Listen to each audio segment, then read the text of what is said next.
Aspects of aging. What I really mean by that is challenges, issues, all those things that come up in the third of your life. And yes, I am Christine A. Smith, and I am bringing to you today the reason why I encourage you to pre-act your age and the reason why I've put together the complete pre-act your age journal with 52 different aspects of aging. I already said that these are issues, challenges, things that come up as you are entering the years that some people think of as retirement, some think that this is when they will become grandparents. Other people are calling it their second act or their third act of life, what they're going to do. But you hear again and again that word act. So, how you're going to act, or what is going to be your next action, or you're going to take action for your senior years. The reason why I came up with a prompted journal is because I spent years caregiving in homes. I was a hired caregiver.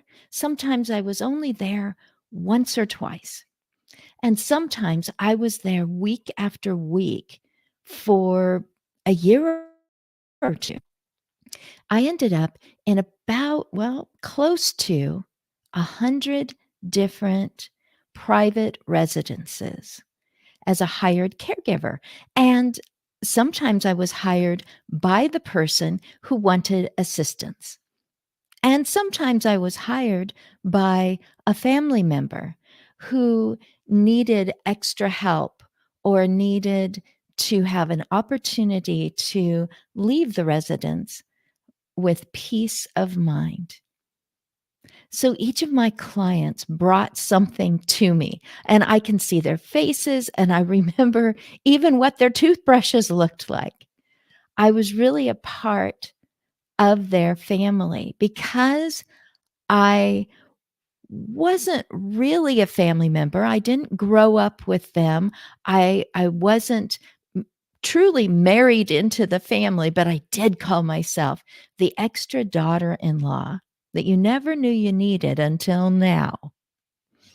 Because I was aware of which cupboard had their favorite spice and which sheets they wanted on the bed, I became temporarily a part of the daily activities. And their loved ones, which for now I will simply say are adult children about my age, but they could have been a spouse, a friend, a neighbor, a sibling of the person that I assisted. Those people would end up confiding things in me that had to do with how they were feeling about their own future. Sometimes I would hear something like, "Oh, I'm so glad we've already made a plan. I'm 60 something. I have kids who have an extra bedroom in their house, and they already know that that's where I'm moving into when I get to the point that I'm a little lonely or that I need someone else to look out for some details." I would also hear people saying to me, "What am I going to do?" It has taken so much effort to take care of all these different situations, these aspects of aging. Who's going to do that for me? And I wanted to solve the problem. So I went to a nearby university, talked to the head of gerontology, said, "What can I provide for these people?" and described the situation. This is not a person who is already stacking up the different aspects of aging, the issues, the challenges, but they can see them coming down the avenue toward them. They know that these same things will be happening in their own future, in one way or another. And I was given a book that was 600 pages. Now, it's a great reference book. It is in many homes. It does deal with lots of the aspects of aging, but it's after that challenge, that crisis is already part of the family. It's already embedded, it's already upon you. I wanted a way for these people that I cared about them just as much as I cared for my client. I wanted them to have the opportunity to look at the possibilities ahead of time and be able to make a plan today, this week, before the weekend's over, to make a plan to start a habit to create better outcomes today at our age. I couldn't find one, so I created the process. I call it pre-acting your age. When you pre-act your age, you take action. You're doing it before to prepare, pre-plan, to be proactive, and you're making yourself aware of the different general geriatric challenges, crises, issues, concerns, topics that are specific. They're different when you're coming to the third of your life, or you feel you're already in it. It's different than when you were in your maybe 40s, and certainly very different than when you were in your 20s. So I created it as a prompted journal, and I have identified 52 different aspects of aging. So I described these as things that come up that you're going to have to deal with. I'm only going to talk about one of those today, but I invite you to come back again next week at this same time, because I'm going to approach 3 of them. I've given you a reason why I've created the complete Pre-Act Your Age journal. There are 52 different issues, topics that I have identified in this journal. So if you want to, you can approach one per week and be done in a year. But you don't have to go in any particular order. You can flip through and choose one, which is exactly what I did today. I chose one. In the next 17 weeks, I'm going to go through 3 at a time so that we can get to the finish in a total of 18 weeks. The one that I chose today is the Ebenezer effect. This is an aspect of aging. Ebenezer is referring to Ebenezer Scrooge. He had a lifetime of regret, but he did not recognize that until, and you may be very familiar with it at Christmas time, until the Charles Dickens A Christmas Carol, until his experience. So I'm giving you that experience minus the specters of Christmas past, present.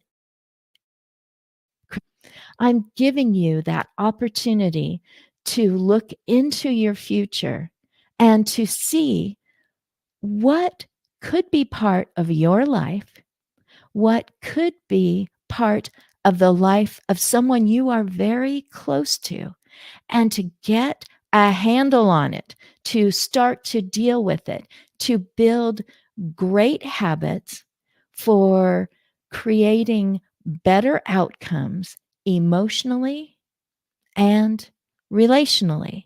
So you yourself, and how it impacts or affects the people that will be closest to you, that will feel that they should care about what's going on with you. And people that you choose, that you are proactively selecting them to be a part of your future. The Ebenezer effect, the lifetime of regret, has a positive side. Some people sigh a sigh of regret, and some people sigh a sigh of relief. So, this is your opportunity to go through the prompted journal page, the Ebenezer effect, and to start selecting. You can choose what you think that could mean in your future. You can choose, because there are phrases to select from, to say, this is what it could mean in my life. This is what really wouldn't bother me, or it wouldn't have an impact on the people that I know are part of my life right now, the relationships that I have today. You can choose how you think, because you know yourself so well. You can choose probably when you are at your worst, how you might react to having some regrets looking back over your life. You can also choose the things that you will never regret, the things that you have already done or that you would like to do this week, to make sure that you will have that sigh of relief. You are also prompted in these pages to select a reward for yourself, to choose and do one action today, this week, before the weekend's over, one action that will start a habit of the positive, the intended positive things that you would like to accomplish, or things that you would like to communicate. You will also be prompted in these journal pages to put in some different kind of yes, no, did I do this? Do I feel this way? And calendar it and put it down as something you want to revisit and see, am I already building, fortifying relationships so that if I feel a regret about the past, I can be myself. I can apologize for that. I can do something to bring that up. Also, you get to put in there, wow, I am so glad that I did this over the course of my life. You get to write that down and document that and have that forever for the people who mean the most to you. The Ebenezer effect, a lifetime of regret, or a sigh of relief. Now, I'm going to leave you with this thought. Ebenezer Scrooge made a pivot. He completely changed his life in just that moment. And every time that you preact your age, you are aging from being something to avoid to something that you are tackling, that you've got both hands on the helm, that you are making these emotional and relational decisions while your mind is clear and your emotions are calm and your relationships are growing deeper. This is what I want you to think about. He had an employee named Bob Cratchit who had plenty of reason to have regrets, but instead he tried to look on the bright side. He tried to see the positive in every situation. And that's the way that he affected his relationships around him. There was one other character. Do you know his name? He was the nephew of Ebenezer Scrooge. Also had reason to feel like life was crushing him down, but instead he chose to see the positives, and he created those situations with the people around him, his relationships. So, the next time I see you, we're going to go through 3 aspects of aging: groups and gatherings, too young to be forgotten, and leaders, needers, nope, leaders, readers, needers, seeders, leaders, readers, needers, seeders. I got them. So we're going to go through those 3 aspects. Thank you for listening to the reason why I created the complete Pre-Act Your Age journal, 52 different aspects of aging. I am Christine A. Smith. I am a senior citizen. I am walking into the third of my life. I am an in-home hired caregiver. I am a state certified classroom educator, and I am the aging enthusiast.